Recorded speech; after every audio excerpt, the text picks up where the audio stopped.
Welcome back my friends, please listen carefully. आज हम लोग एक नया चैप्टर प्रारंभ करेंगे। चैप्टर का नाम अगर डालना है तो डाल दीजिएगा सूक्ष्मदर्शी तथा दूरदर्शी। सूक्ष्मदर्शी और दूरदर्शी, माइक्रोस्कोप और टेलीस्कोप। इस चैप्टर को समझने से पहले हमें एक पॉइंट समझना है जिसका नाम है आंख की समंजन क्षमता, पावर ऑफ एकोमोडेशन। ये क्या है सुनिए। आपको पता है कि आप जो चश्मा लगाते हैं उसकी एक पावर होती है और वो पावर फिक्स होती है। आमतौर पे एक व्यक्ति का चश्मा दूसरे के नहीं काम आता है। आता है क्या बताओ? सबके अलग अलग पावर के लेंस होते हैं कि नहीं? लेकिन आंख के लेंस की सबसे बड़ी खासियत है कि ये फोकस दूरी कम ज्यादा कर लेता है। ऐसा तो नहीं 3-4 अलग अलग आंखें तुम्हारे पास रहती हैं। जब पास का देखना है तो पहली दूसरी आंख, फिर दूर का तीसरी, बीच का देखना और एक आंख। यानी हमारी जो आंख है, ध्यान रखिएगा, ये अपने एक ही लेंस की सहायता से पास की चीजें भी देखकर समझ लेती है और दूर की भी देख लेती है, बीच की भी चीजों को देख लेगी।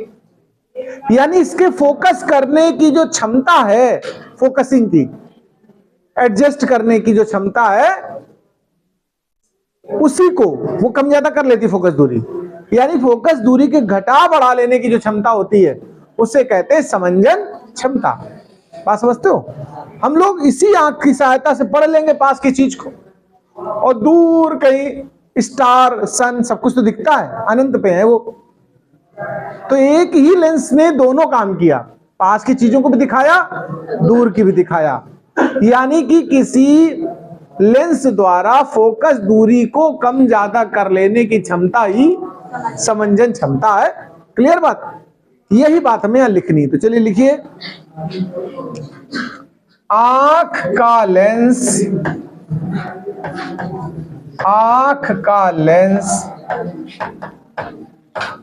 फोकस दूरी के मान को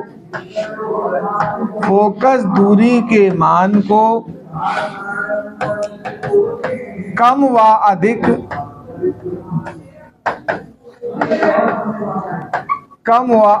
करने की क्षमता रखता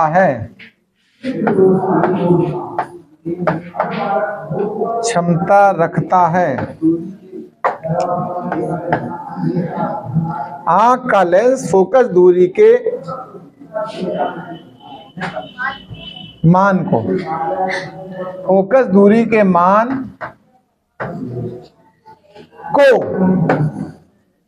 कम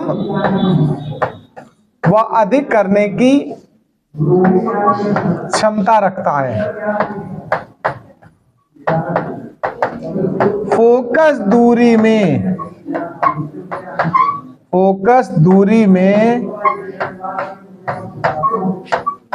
परिवर्तन कर लेने की क्षमता। फोकस दूरी में परिवर्तन कर लेने की क्षमता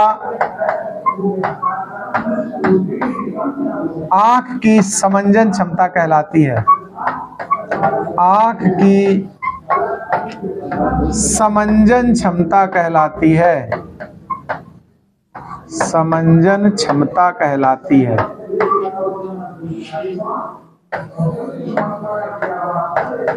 ये तो आप परिभाषा नोट कर लीजिए। देखिए, समंजन क्षमता के उपरांत एक और बिंदु समझ लेना आपके लिए आवश्यक है। इसको बोलते हैं दर्शन कोण।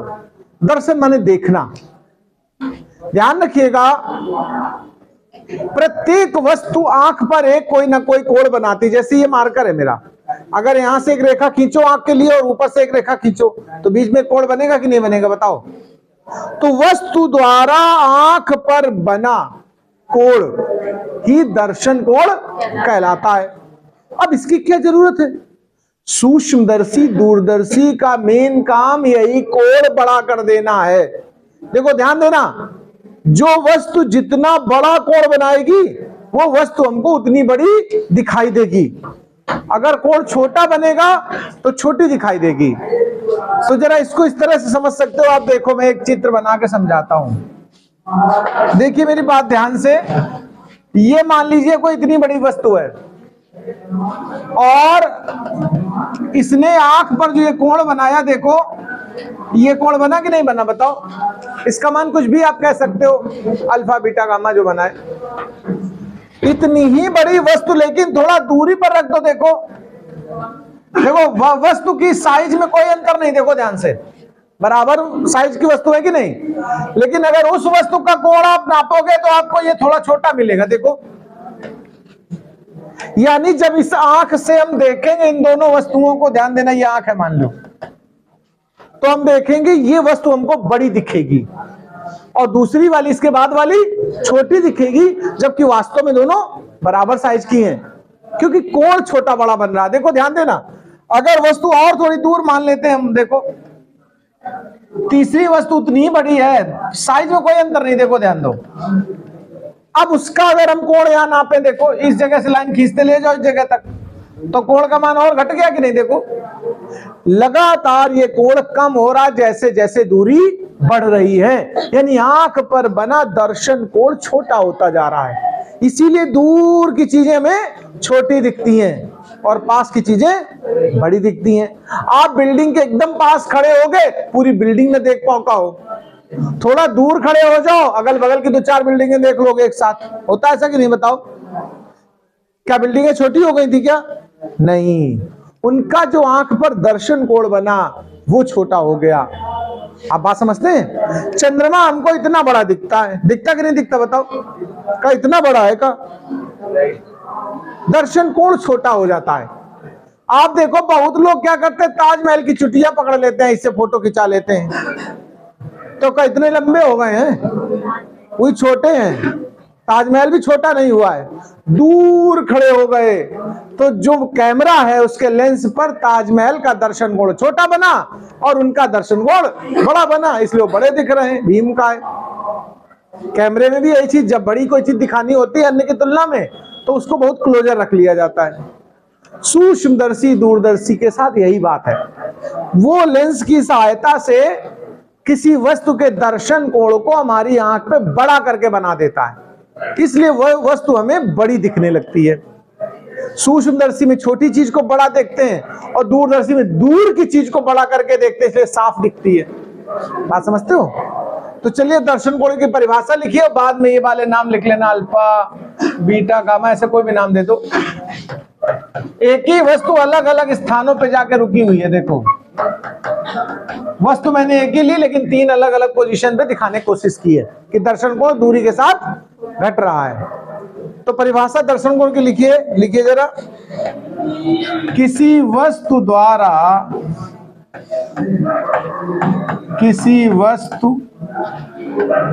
द्वारा आंख पर बना कोण दर्शन कोण कहलाता है। दर्शन कोण कहलाता है।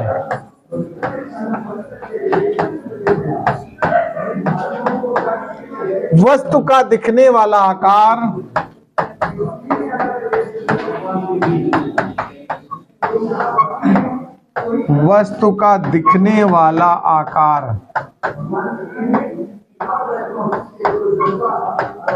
दर्शन कोण पर निर्भर करता है। दर्शन कोण पर निर्भर करता है। बड़ा दर्शन कोण अर्थात वस्तु बड़ी दिखाई देगी। बड़ा दर्शन कोण अर्थात वस्तु बड़ी दिखाई देगी।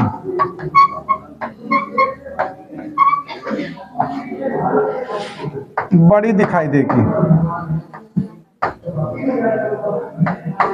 छोटा दर्शन कोण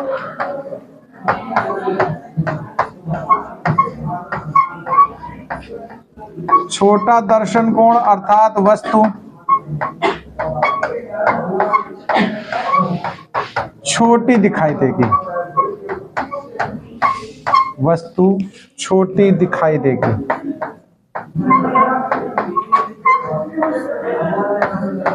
ओके। सूक्ष्मदर्शी या दूरदर्शी या जितने प्रकाशिक यंत्र हैं इनको हम क्या बोलते हैं? प्रकाशिक यंत्र। ये वस्तु के दर्शन कोण को ही बड़ा करते हैं। ठीक है, तो एक लाइन ये भी लिख दें, प्रकाशिक यंत्र की सहायता से, प्रकाशिक यंत्रों की सहायता से दर्शन कोण के मान को, दर्शन कोण के मान को बड़ा करके दिखाया जाता है।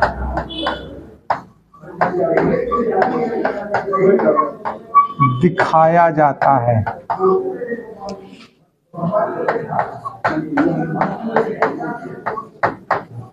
इसीलिए वस्तु बड़ी और स्पष्ट दिखती है। ये नोट कर लो इतना मैटर। अब बात करते हैं आवर्धन क्षमता की। आवर्धन क्षमता को इंग्लिश में मैग्नीफाइंग पावर कहते हैं। क्या कहते हैं? Magnifying power. ये डाल दीजिए हेडिंग। मैग्नीफाइंग पावर का मतलब सुनिए, कोई लेंस या कोई प्रकाशिक यंत्र कितना गुना प्रतिबिंब बना देगा वस्तु का, 1 गुना, 2 गुना, 3 गुना, 4 गुना, वो उसकी क्षमता है। यहां क्षमता निकालने के लिए करते क्या है? देखो, मैंने आपसे कहा कि वस्तु को हम एक तो सीधे डायरेक्ट देखें, वस्तु द्वारा सीधा जो हमारे आंख पर कोण बनेगा, दर्शन कोण, उसे हम कहते हैं अल्फा नाम देते हैं। और बीच में यदि कोई यंत्र लगा के देखें हम किसी चीज को, जैसे चंद्रमा को देखना है दूरदर्शी की सहायता से, तो बीच में यंत्र आया तो दर्शन कोण थोड़ा बड़ा बनेगा, यानी उसको हम बोलते हैं किसी यंत्र की सहायता से बना दर्शन कोण, उसको बीटा कहते हैं। इन दोनों दर्शन कोणों का जो अनुपात होगा, ध्यान देना, यही कहलाएगा मैग्नीफाइंग पावर, यानी आवर्धन क्षमता। मेरी बात को फिर सुनिए, मैंने कहा किसी यंत्र की सहायता से, देखो, किसी यंत्र की सहायता से आंख पर बना दर्शन कोण,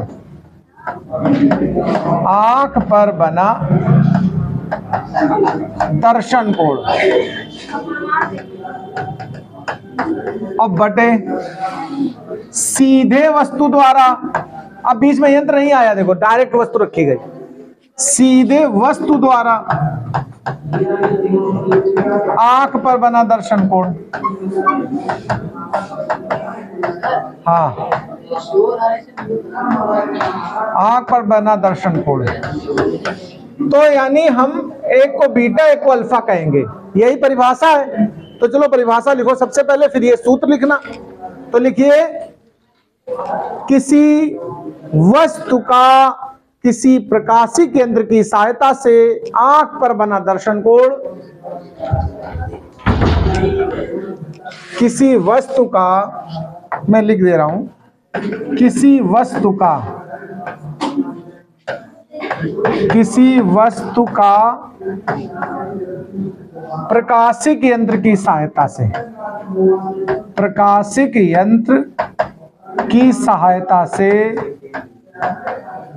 की सहायता से आंख पर बना दर्शन कोण, आंख पर बना दर्शन कोण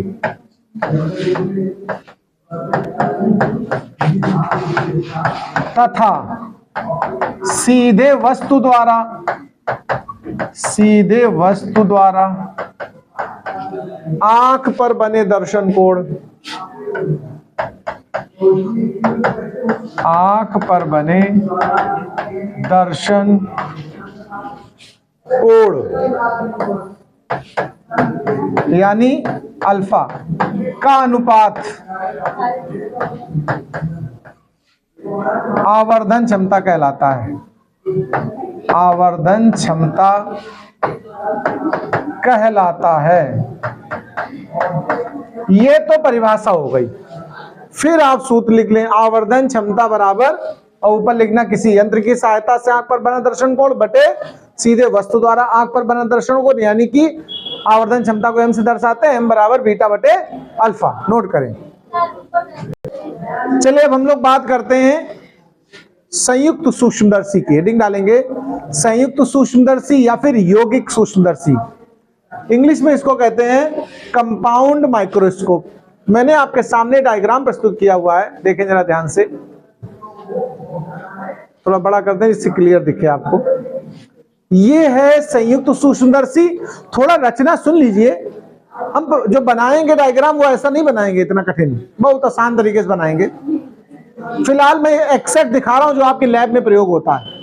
जो बायो के स्टूडेंट्स हैं उनको तो देखने को मिलेगा ही मिलेगा, क्योंकि वो स्लाइड बनाते हैं और स्लाइड को यहां रखा जाता है और ऊपर से देखते हैं तो बड़ा बड़ा चीज दिखती है। जैसे प्याज की झिल्ली की स्लाइड बनवाते हैं, स्टेम गेहूं का तना काट के उसका आप बनाते हैं।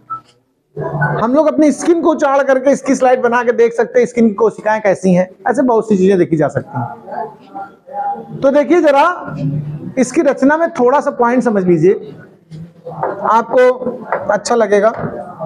देखिए सबसे पहला जब हम अंदर डायग्राम बताएंगे तो ये सब ऐसा नहीं दिखाएंगे, वहां अलग तरह से दिखाएंगे। सबसे ऊपर जो लेंस है इसको हम बोलते हैं नेत्रिका लेंस। क्या बोलते हैं? ध्यान से सुनते जाना। जो यहां पर है देखो, इस जगह पर यहां भी एक लेंस लगा है, इसको हम बोलेंगे अभिदृश्यक। क्या बोलेंगे? अभिदृश्यक लेंस। ये जो बड़ी एक देखो यहां दो पाइप होती हैं, दो ट्यूब होती है, एक ये ट्यूब है देखो और एक ये ट्यूब है। ये दोनों ट्यूब आपस में आगे पीछे खिसकाई जा सकती हैं। इसके लिए यहां डिमरी लगी है। ये इन डिमरी का इस्तेमाल करते हैं। इनको बोलते हैं इंग्लिश में रैक पिनियन। क्या बोलते हैं? Rack pinion system. और हिंदी में बोलते हैं दंतुर दंड चक्र व्यवस्था। क्या बोलते हैं? दंतुर दंड चक्र व्यवस्था। दंतुर दंड चक्र व्यवस्था इंग्लिश में बोलते हैं रैक पिनियन सिस्टम। ये क्या होता है जरा ये भी जान लो। आपने घड़ी देखी है? पीछे से खोलिए कभी घड़ी तो देखना उसमें पहिया लगे होते हैं, गोल गोल में कांटे बने होते हैं, यानी दांत। वो दांत आपस में फंसे होते हैं। एक पहिया घूमता है तो उसके साथ दूसरा पहिया भी घूमता है। होता है ऐसा कि नहीं बताओ? चारा मशीन में देखो, एक गोल पहिया दांत वाला होता है, एक लंबा सिलेंड्रिकल पहिया दांत वाला होता है। एक घूमता है तो उसके साथ दूसरा, भाई जब घुमाते हैं तो वो घूमते हैं दोनों आपस में। जब एक दूसरे में दांत से फंसी हुई चीजें जिनमें बीच में एक्सेल लगाओ, डंडा लगाओ, घूमे, तो इसको बोलते हैं दंतुर, यानी दांत लगा हुआ, दंड चक्र गोल पहिया व्यवस्था। तो घड़ी में, कोल्हू में आप देखो गन्ना पिरवाने जाओ तो उसमें दांत वाला पहिया होता है। जहां दांत वाला पहिया और एक बेलन पे कसा हो उसको क्या बोलेंगे? दंतुर दंड चक्र व्यवस्था। तमाम जगह इस तरह की व्यवस्थाएं इस्तेमाल होती हैं। इंग्लिश में उसको रैक पिनियन बोलते हैं। तो ये मेन रचना है, इसका हमें यहाँ पर वर्णन करना है, लेकिन इस तरह डायग्राम नहीं बनाना है। ये सिर्फ आपको दर्शाने के लिए मैंने बनाया है। अब इसको हम हटाना चाहते हैं तो हट जाओ भाई। अब फिर से मुद्दे पे आते हैं। सबसे पहली बात, कोई पूछे कि भैया इस सूक्ष्मदर्शी का होता है, कोई पूछ दे आपसे, तो सूक्ष्मदर्शी एक ऐसा प्रकाशिक यंत्र है जो बहुत सूक्ष्म चीजों को बड़ा करके हमें दिखाता है, जिसकी सहायता से हम सूक्ष्म चीजों को देख सकते हैं स्पष्ट रूप में। ओके, तो पहली लाइन यही लिखो, लिखिए सूक्ष्मदर्शी एक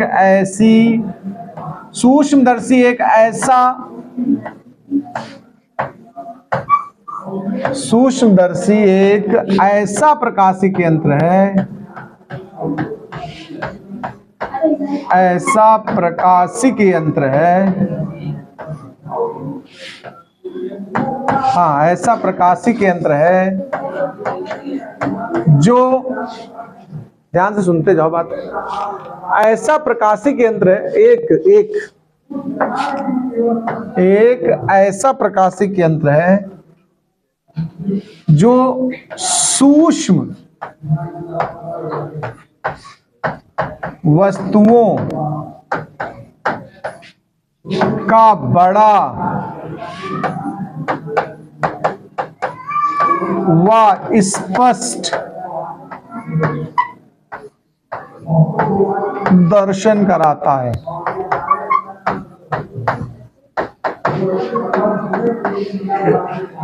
इसकी सहायता से हम लोग जीवाणुओं को, छोटी छोटी कोशिकाओं को, झिल्ली को, प्याज की झिल्ली को, ये सब चीजों को देख सकते हैं। ठीक है, तो ये प्रकाशी केंद्र कुल मिला के। तो ये इतना नोट करो, फिर अगला पॉइंट उठाते हैं। देखिए अब हम बात करते हैं सूक्ष्मदर्शी की रचना की। दिखा तो दिया मैंने मेन डायग्राम, उस तरह से रचना नहीं लिखनी है। अब रचना सुनिए कैसे तैयार करनी है। जैसे मैं ऐसे समझा रहा हूं, सुनना। हम कहेंगे सूक्ष्मदर्शी में दो धातु की नलियां होती हैं। अब आजकल प्लास्टिक भी इस्तेमाल होने लगी है, पुराने समय के हिसाब से हम बात कर रहे हैं। धातु से पाइप बने होते, ट्यूब। धातु की दो नलियां होती हैं, जिसमें से एक नली, ध्यान रखना, एक नली थोड़ी छोटी होती है और एक थोड़ी बड़ी होती है। एक नली में, ध्यान रखना, कम फोकस दूरी। कैसा? कम फोकस दूरी। छोटे द्वारक का उत्तल लेंस लगा होता है। कम फोकस दूरी, छोटे द्वारक मतलब मुंह छोटा, छोटे साइज का उत्तल लेंस लगा होता है, जिसे वस्तु की ओर लगाते हैं। किस ओर रखते हैं? जहां वस्तु होगी, जिसे देखना है।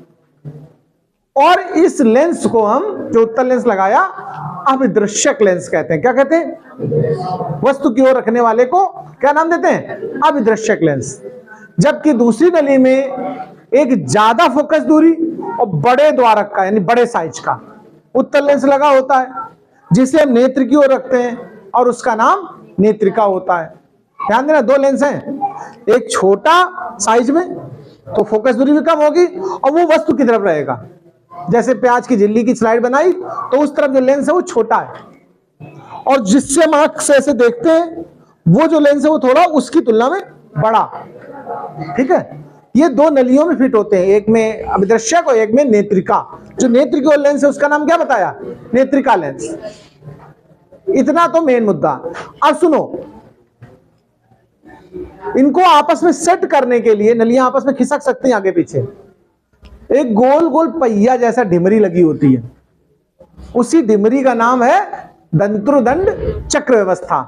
तो उसमें एक दंत्रुदंड चक्र व्यवस्था लगी होती है, जिसकी सहायता से हम दोनों को समायोजित करते हैं, फोकसिंग करते हैं, एडजस्ट करते हैं, जिससे हमें स्पष्ट चीज दिखने लगे।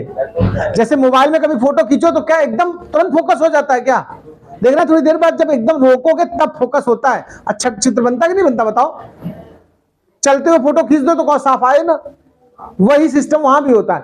नलियों को हम आगे पीछे खिसका करके समायोजित करते हैं कि हमें वस्तु स्पष्ट दिखने लगे। तो उसको समायोजित करने के लिए, मतलब आगे पीछे खिसकाने के लिए जो व्यवस्था दी होती है, उसको कहते हैं दंत्रुदंड चक्र व्यवस्था। नेत्रिका लेंस में एक चीज और होती है, उसको बोलते हैं क्रॉस तार। क्या बोलते हैं? क्रॉस तार, क्रॉस वायर होता है, वो प्लस का चिन्ह है। आपने कभी देखा होगा पिक्चर में जब शॉर्ट शूटर होते ना, तो ऐसे राइफल से निशाना लगाते हैं तो उसमें एक प्लस का चिन्ह बन के आता है, और जहां आता है उसी जगह भड़ाम से गोली लगती है। वो जो क्रॉस तार है ना, वही यहां लगा होता है, उसी से फोकस करते हैं वस्तु के ऊपर। जब क्रॉस तार स्पष्ट दिखने लगता है तो हम समझ जाते हैं फोकस हो गया। ये क्रॉस तार और लगा, इतनी चीजें होती रचना में। तो चलिए रचना हेडिंग डालें और लिखना शुरू करें। लिखिए, इसमें माने सूक्ष्मदर्शी में, इसमें धातु की बनी, इसमें धातु की बनी दो नलियां होती हैं, ट्यूब भी कह सकते हो। दो नलियां होती हैं, दो नलियां होती हैं, जिनमें से एक नली में कम फोकस दूरी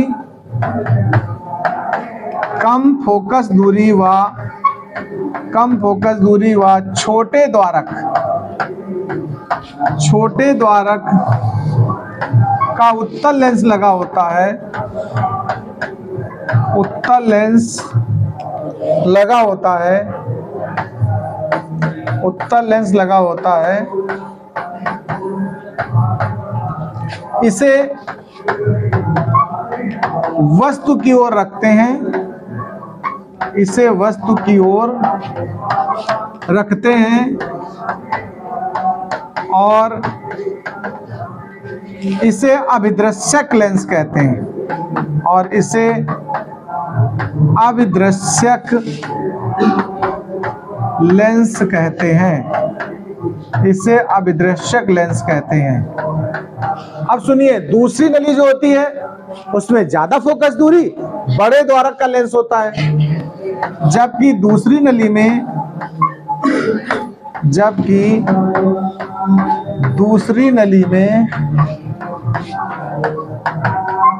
बड़े द्वारक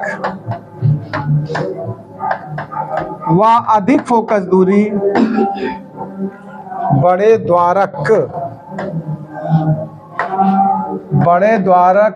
व अधिक फोकस दूरी, अधिक फोकस दूरी का उत्तल लेंस लगा होता है, का उत्तल लेंस लगा होता है।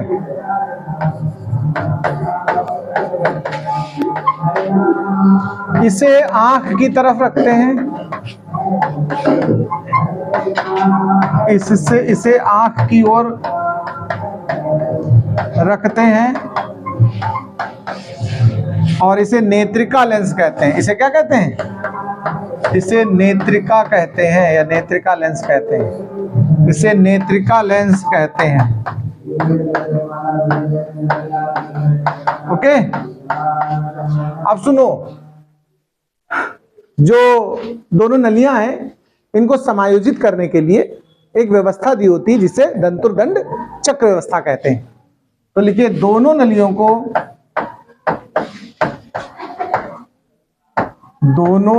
को आगे पीछे खिसकाकर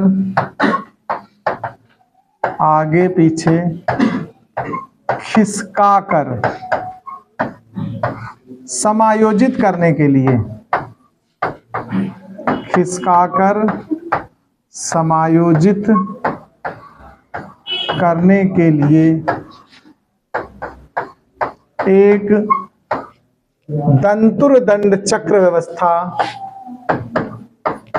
एक दंतुरदंड चक्र व्यवस्था दी जाती है। ओके, एवं एक और चीज है, नेत्रिका में एक क्रॉस तार दिया होता है। नेत्रिका में एक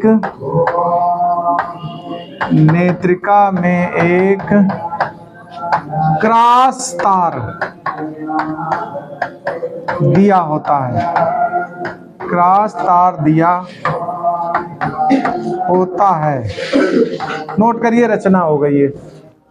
अब देखिए, हम लोग बात करते हैं एडजस्टमेंट यानी समायोजन। समायोजन कैसे होता है इसका भी समझ लो। जब आप कभी देखना चाहो, सूक्ष्मदर्शी का प्रयोग करना चाहो लैब में, तो कैसे करोगे, मैं उसका तरीका सिखाता हूं। उसी को समायोजन कहते हैं। सबसे पहले नेत्रिका वाली नली, जिसमें आंख से देखते हो ऊपर का हिस्सा, नेत्रिका नली को आगे पीछे थोड़ा बहुत खिसकाइए कि स्पष्ट रूप से आपको प्लस वाला चिन्ह दिखने लगे। पहला काम। सूक्ष्मदर्शी का उपयोग कैसे करते हैं इसको समझना। सबसे पहले नेत्रिका लेंस वाली नली को आगे पीछे एडजस्ट करिए और ऐसा एडजस्ट करिए कि स्पष्ट रूप से क्रॉस वाला तार तुम्हें स्पष्ट दिखाई दे, धुंधला ना दिखाई दे। इसके बाद जिस वस्तु को देखना है उसको अभिदृश्यक लेंस के नीचे रखिए और फिर अभिदृश्यक लेंस को आगे पीछे एडजस्ट करिए और देखिए नेत्रिका से कि वो नीचे रखी वस्तु एकदम क्लियर तुमको दिखने लगे। और एक चीज, दिखने तो क्लियर लगे, साथ में ही अपनी आंख को थोड़ा लेफ्ट राइट अप डाउन करके भी कराइए कि कहीं ऐसा तो नहीं प्रतिबिंब आधा आधा इधर उधर जा रहा है। पूरा प्रतिबिंब खिसकेगा, खिसकना किधर भी। इसको बोलते हैं लंबन की स्थिति ना रहे। लंबन अगर बना रहा, पता लगा तुमने आंख को थोड़ा इधर किया तो आधा उधर कट के जा रहा प्रतिबिंब, आधा उधर, तो मतलब सही नहीं बना। इतना सब कर लेंगे तो सही स्पष्ट प्रतिबिंब प्राप्त होगा तुम्हें। यही चीज यहां लिखनी समायोजन। तो लिखिए सर्वप्रथम नेत्रिका को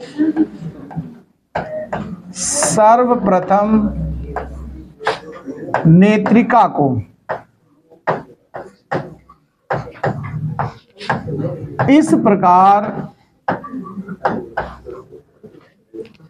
समायोजित करें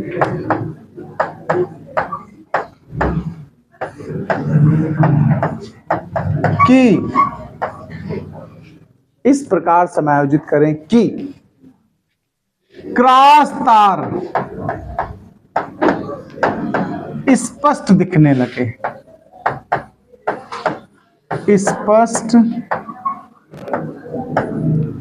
दिखने लगे। पहली बात तो ये हो गई।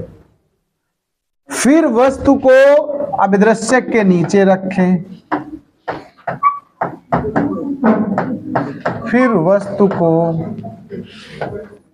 अभिदृश्यक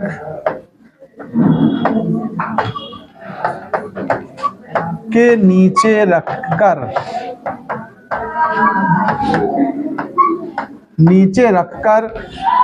दंतुरदंड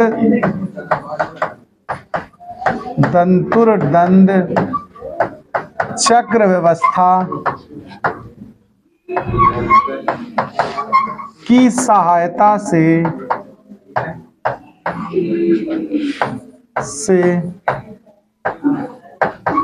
इस प्रकार समायोजित करें कि स्पष्ट प्रतिबिंब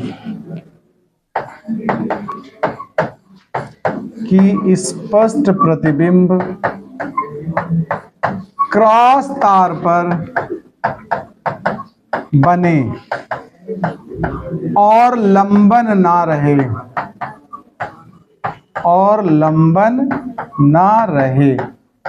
इतना नोट करो। अब हम बात करते हैं प्रतिबिंब का बनना, इमेज फॉर्मेशन। ये जो सूक्ष्मदर्शी है वो कैसे प्रतिबिंब बनाता है, बहुत ध्यान से समझिए, इसका थोड़ा अभ्यास भी कर लीजिएगा। देखिए सबसे पहली चीज तो हमने एक लाइन खींच दी है, मुख्य अक्ष है। ये क्या है? मुख्य अक्ष। यहां पर एक आप लेंस लगाइए, उत्तल लेंस, पतला उत्तल लेंस है ये। इसके फोकस दूरी को हमने यहां लिख दिया उत्तर। देखो इसको हमने वस्तु की ओर रखा है। इस लेंस को कहां रखा तुमने? वस्तु की ओर। वस्तु की ओर रखे लेंस को अभिदृश्यक कहते हैं। क्या कहते हैं? अभिदृश्यक लेंस। और अभिदृश्यक को इंग्लिश में ऑब्जेक्टिव कहते हैं। क्या बोलते हैं? इसलिए इसके लिए जो सिंबल यूज होगा उनमें ओ लगाऊंगा मैं। जैसे एफओ लिख दिया। देखो यहां दो एफ बनेंगे, एक प्रथम फोकस और एक द्वितीय फोकस। जो वस्तु है हमारी, बहुत आराम से समझना, बहुत बढ़िया चीज है। जो वस्तु हमारी है वो एफओ के बाहर कहीं रखी है, ऐसे ए बी नाम दे दिया वस्तु का। अब इस लेंस से हमें प्रतिबिंब प्राप्त करना है। तो देखो एक किरण समांतर भेजोगे कि नहीं भेजोगे बताओ? और समांतर जाने वाली किरण कहां से गुजरती बताओ? फोकस से गुजरती है। तो ये किरण हमारी फोकस से होकर गुजर गई। ध्यान से सुनना बात को। ये किरण फोकस से, एक और किरण चाहिए मुझे, वो मैं भेज रहा हूं इसके प्रकाशिक केंद्र से, ऑप्टिकल सेंटर से। जो प्रकाशिक केंद्र से किरण जाती है वो सीधा निकल जाती है। तो एक किरण अब यहां से भेजूंगा प्रकाशिक केंद्र से होता हुआ। ध्यान से समझना भाई लोगों। तो देखो टोटल दो किरणें आपके सामने दिख रही हैं कि नहीं दिख रही बताओ? और ये दोनों आपस में इस जगह काट रही कि नहीं काट रही बताओ? तो जहां पर ये दोनों किरणें काटेंगी आप पहला प्रतिबिंब प्राप्त होगा, जिसको ए डैश बी डैश नाम देंगे। ये प्रतिबिंब, अब अगले लेंस की बात करता हूं, देखना, देखते जाओ बस खाली। अच्छा एक लेंस होगा जो नेत्र की ओर होगा, उसे क्या कहोगे? नेत्रिका लेंस। ये वाला जो लेंस है नेत्रिका लेंस है। ये जो पहला प्रतिबिंब बनेगा वो नेत्रिका लेंस की फोकस के अंदर कहीं बनेगा। नेत्रिका लेंस के लिए हम लोग ई इस्तेमाल करेंगे, क्योंकि नेत्रिका का नाम क्या होता है? आई पीस। क्या नाम होता है? आई पीस नेत्रिका को इंग्लिश में कहते हैं। ठीक है, ये ऑब्जेक्टिव इसलिए वो नाम दिया इसका। बहुत आराम से समझना बात को। अब ये जो प्रकाश किरणें आपस में यहां काट रही थी, ध्यान देना, ये किरणें पार होकर के इस लेंस में प्रवेश करेंगी कि नहीं करेंगी बताओ? ये लेंस से इस लेंस से पार होंगी। इस जगह असली काम शुरू होता है। यहां तक तो कोई बच्चा बना लेगा। असली मैटर अब है, इसको समझ ले और चालाकी पूर्वक समझे। हाँ मतलब अच्छे से समझ लें, जिससे दोबारा कभी बनाओ तो गलती ना हो तुमसे। यहां से हम कुल टोटल 4 किरणें प्राप्त करेंगे, वही चारों किरणें मिलेंगी और प्रतिबिंब बनाएंगी। पहला सुनो, सबसे पहला देखो, एक किरण यहां से गुजरेगी ऐसी। गुड इवनिंग, बात को समझो ध्यान से। एक किरण यूं गुजरेगी, देखो इस तरह, ये उधर जाएगी, लेकिन हम इस किरण को पीछे बढ़ाएंगे, डॉट डॉट। कैसा करेंगे? डॉट डॉट पीछे बढ़ा दो ऐसे। सीधी नहीं बनी क्या? उससे सीधा जाना है, सीधा कर लो तुम लोग। देखो इस किरण को हम डॉटेड करते हुए इस तरफ ले जाएं, देखो ऐसे। चारों किरणें एक बिंदु पे कहीं मिलेंगी आके, वही मिलाना ये में खास। तो सुनना, अब हमें और कौन कौन सी चाहिए? देखो एक किरण तो बना दिए, इसके अतिरिक्त एक हम समांतर भेजेंगे ऐसे, देखो ऐसे। ये भी परावर्तन उधर करेगी, अपवर्तन, और इसको भी बैक करेंगे। और 2 ये किरणें हैं, देखो ये भी उधर मुड़ेंगी, और ये सब पीछे बढ़ा करके एक ही जगह मिले। तो बस इतना तुम थोड़ा ध्यान देना, जहां मिलाना पहले से उल्टा लेके चलना, तो चीजें ज्यादा आसान बनेंगी। मतलब इधर से लेके गए डॉट डॉट और उधर मिला, पहले तुमने उधर बढ़ा दिया फिर पीछे मिलाओ तो पता नहीं मिले कहां जाके। तो इसलिए थोड़ा डायग्राम बनाते समय ये चालाकी भी समझ लेना। ऐसे यहां से ले जाओ ऐसे, और एक किरण यहां से लेते लेते इस जगह से पास करो। ये देखो सब की सब चारों किरणें इस मुख्य अक्ष को यहां कहीं इधर जाके काटेंगे कि नहीं काटेंगे? और पीछे जब तुम इसके लेके यूज करना सीधा बनेगा, तो पीछे देखो कि 4 की चारों किरणें डॉट डॉट मिलाने के बाद कहीं यहां काट रही। देखो जहां यहां काट रही हैं, इसको A डबल डैश और B डबल डैश कहेंगे। ये हमारा फाइनल प्रतिबिंब कहलाएगा। क्या कहलाएगा? अंतिम प्रतिबिंब। तो सुनिए, अंतिम प्रतिबिंब नेत्रिका लेंस से जिस दूरी पर बनते हैं उसको हम D नाम देंगे। क्या देंगे? स्पष्ट दृष्टि की न्यूनतम दूरी वाला कॉन्सेप्ट। और ये देखो, ये वस्तु नेत्रिका से वस्तु, देखो जो पहला लेंस प्रतिबिंब बनाता है ना, वो दूसरे लेंस के लिए क्या काम करता है? याद है किसी को? आभासी वस्तु का कार्य करता है। तो पहले लेंस ने ये प्रतिबिंब बनाया A डैश B डैश, ये दूसरे लेंस के लिए क्या हो गया? आभासी वस्तु हो गया। तो ये जो दूरी है इसको हम UE कहेंगे। E मतलब आईपीस के लिए, U मतलब वस्तु।